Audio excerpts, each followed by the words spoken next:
Hello everyone and welcome back to the channel. Today I'm bringing you, I think, episode 58. It might be episode 59, I'm not 100% sure. I'll let you know down low, but this is my new comics haul series. The series where each and every week when I head down to my local comic shop and pick up all the new books for my haul that week, I show you guys everything I got and I tell you a little bit about every single issue. So now that we've got this week's stack out of the bag, I gotta get the bag out of the way.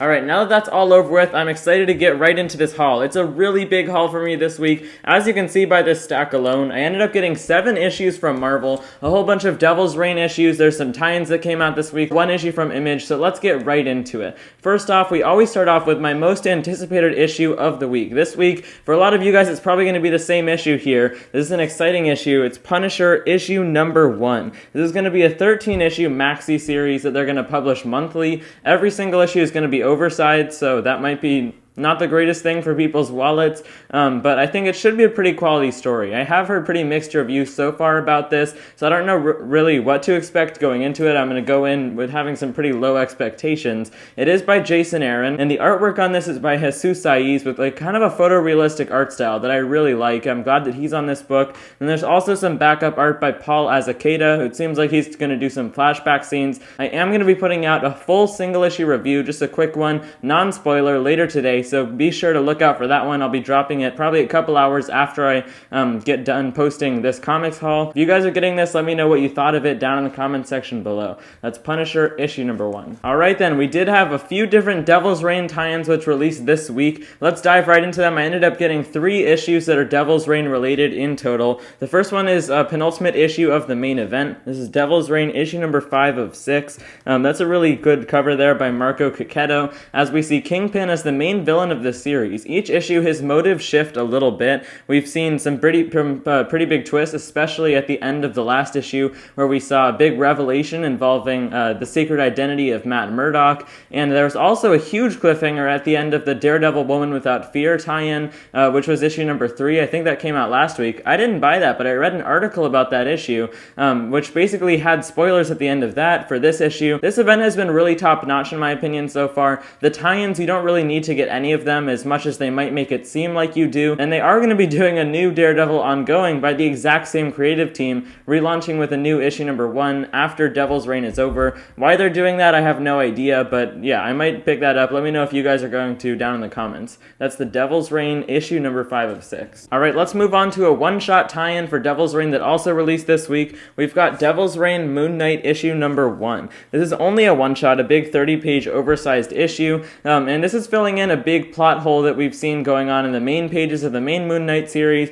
that we've been waiting to get explained for a little while. As most of you guys who are actually reading the main Devil's Reign event know, Moon Knight was taken down by the agents that are currently patrolling New York City, arresting any superheroes who are in action. They managed to get a hold of Moon Knight, and now he's in prison. So this cover by Rod Reese kind of illustrates what's going to go on here. Moon Knight, Mark Spector, having been unmasked and everything, is going to become some sort of like king of jail. We already saw him, I think, escape in the main Devil's Reign title, so there was definitely kind of a publication error with Marvel with this one. The artwork in here is not my favorite. It's like really simplistic with barely any backgrounds and kind of two-dimensional figures. Hopefully the writing will save it though, because the main Moon Knight ongoing series is written by Jed MacKay. So is this one-shot. We'll see. That's Devil's Reign Moon Knight issue number 1. Okay, let's wrap up this little Devil's Reign section of this week's comic haul with Devil's Reign Superior 4 issue number 3. This is a variant cover which I really like. I wasn't expecting to pick it up, but I got it set aside for me. I guess this might have been the only copy that my shop had left. And I've heard a lot of hate for this series in different reviews that I've read, different review channels that I've watched. I've actually really liked it. I mean, you do kind of have to be a Dr. Octopus fan to really enjoy this comic. Really, like I already said previously, this does not tie into Devil's Reign at all. You don't need to be getting Devil's Reign to understand this. I just say pick it up if you're a Doc Ock fan. He's gathered this Superior 4 different versions of himself across the multiverse, and he's also trying to conquer other versions of himself in all different realities. The scope is really huge for such a kind of cheesy and ridiculous title. I've really liked it. I'm hoping this third issue will give a nice wrap-up to this quick mini-series. I do recommend this one. That's Devil's Reign the Superior 4, issue number 3. Okay, let's move on to some other titles from Marvel Comics. A big one this week that released was Thor, issue number 23. So I've really liked this current God of Hammers story arc from Thor. It's been better than some other recent issues of this this series, which I wasn't enjoying too much. This is the 5th and final installment of God of Hammers. It's basically just the embodiment of Mjolnir. You know, Mjolnir was actually thrown into the sun at one point and was supposed to have been destroyed for a long time until it was like reforged or reinvigorated by Thor in the War of the Realms event. But now there's this new storyline that Donny Cates and Nick Klein have introduced in their run, where it turns out that while Mjolnir was like dead in the sun, it picked up the spirit of the Mangog, another famous Thor villain, which also died in the sun. So now it's basically like this evil spirit that's been affecting Mjolnir. That's why Thor has been having so much trouble lifting it. The Banner of War story arc, the Hulk-Thor crossover, fighting each other, that's coming up, so I'm really excited to see what happens with this title ongoing. That's Thor issue number 23. Alright, let's hop on over to the Spider-Man side of the Marvel Universe. This week we've got The Amazing Spider-Man number 92. This cover is so cool by Arthur Adams, where we see this new version of the Lizard, bigger than ever, winged and gray, featured full on the cover there, and Beyond is really reaching its endgame. This current Beyond arc that we've got going on is going to be 19 issues in total, just for the main issues outside of all the tie-ins that have been going on.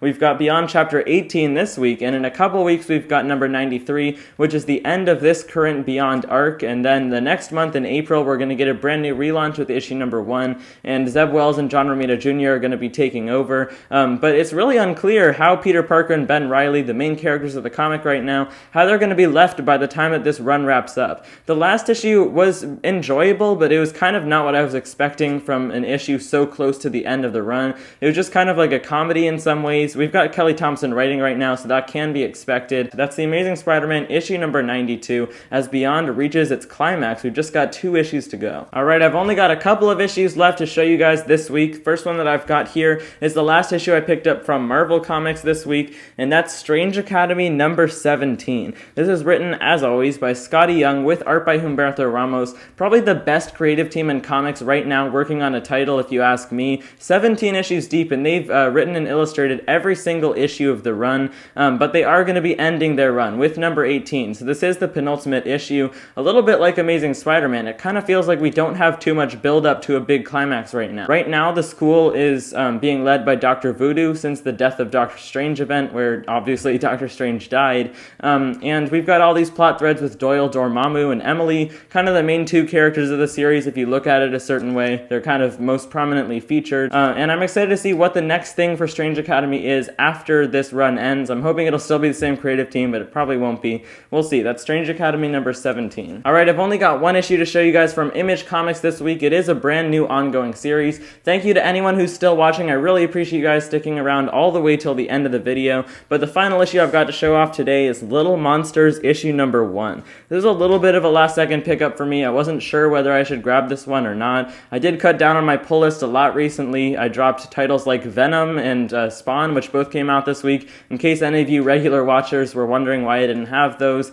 So I do have a little bit of room to try out some new titles. Looking inside, the artwork is not my favorite right off the bat. This is written by Jeff Lemire, that's why I picked it up, because his writing is supposed to be so good. I haven't read too much of his stuff, but the artwork was like pretty much completely black and white, except for some sparse colors, especially using the color red for blood, because this series Little Monsters, from what I've heard, is about these kid vampires living in the city or something. That's Little Monsters issue number 1. If you guys have already read this, or if you know a little bit more information about this, let me know your thoughts down in the comment section below. Well, alright then, that was every single one of the brand new issues that I ended up picking up for New Comic Book Day this week. Let me know what you guys picked up down in the comment section below. There's a lot of stuff to look forward to this week for me, especially Punisher issue number 1, and make sure to look out for my single issue non-spoiler review, which I'll be putting out later today. So if you got some good information from this video, if you're new here and you enjoyed it, make sure to hit that subscribe button down below. You can also hit the notifications bell, which is sitting right next to it. You'll be notified every single time I post a new video if you don't want to miss any.